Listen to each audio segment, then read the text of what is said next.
Negócios em Ítaca, o novo livro de poesia do poeta e ensaísta Bernardo Pinto Almeida, publicado pela Relógio d'Água, é a nossa sugestão de hoje para ler mais e melhor. O título do livro, Negócio em Ítaca, remete de facto para duas, pelo menos, questões. Uma é, evidentemente, Ítaca como um lugar mítico que funda a história da literatura, desde o mito de Ulisses até hoje. E depois, mais recentemente, numa conversa com o Constantino Cavafis, cujo poema Ítaca esteve sempre presente no meu espírito enquanto fui escrevendo este livro. O Cavafis diz no poema dele que devemos tentar chegar o mais tarde possível a Ítaca.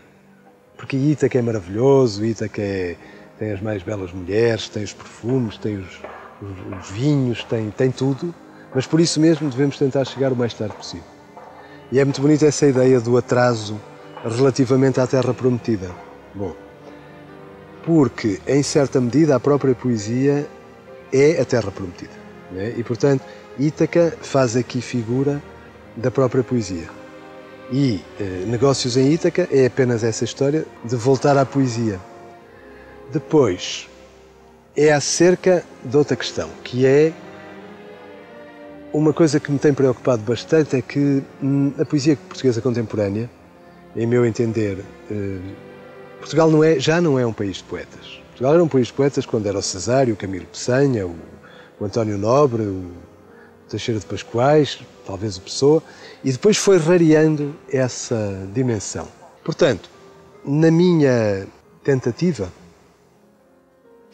aquilo que se tratava era de ir procurar dialogar não com a pequena intriga que hoje atravessa a poesia portuguesa, que é uma coisa literária, uma coisa académica, que tem a ver com movimentos, com grupos, com capelas, com não sei quê, com uma data de coisas que não me interessam minimamente, e ir tentar negociar diretamente com a fonte, que é o único sítio onde eu acho que vale a pena ir. Eu escrevo muito sobre arte, e nos últimos anos, cada vez mais, sobre a imagem e sobre a questão da imagem. Uma vez que escrevo muito sobre a imagem e sobre a questão da imagem, é normal que as imagens atravessem com muita intensidade aquilo que eu escrevo na poesia também.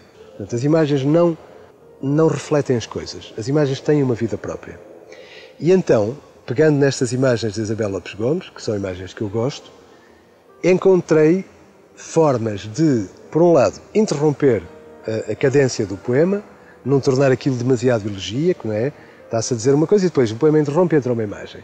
Eu não sei se funciona, pode falhar completamente, mas a ideia foi meter uma imagem que corta a leitura e que subitamente coloca o leitor sobre 2 ou 3 versos muito curtos. E o leitor vai necessariamente procurar uma relação com a imagem e depois não a encontra. E, portanto, nessa frustração, talvez se possa produzir algo da ordem daquilo que o Brecht chamava a distanciação. Foi isso que eu procurei. A alegria. Há de vir um dia em que chega a tua carta e há de vir um dia em que já aqui não estou.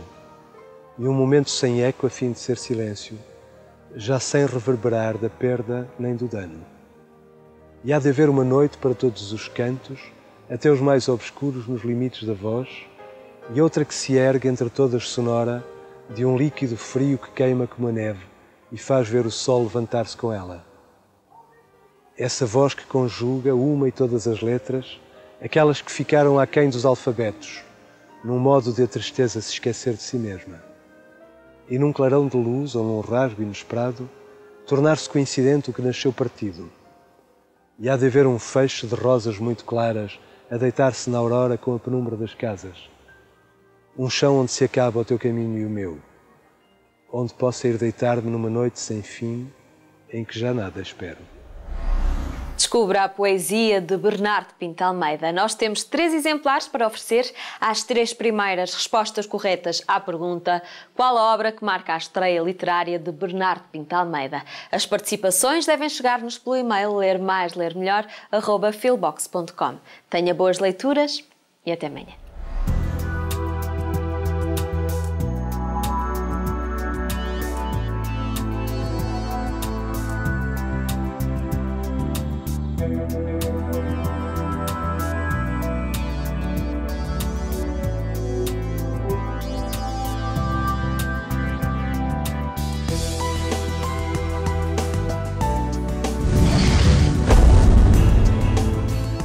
programa apoiado pelo Plano Nacional de Leitura e Câmara Municipal do Funchal.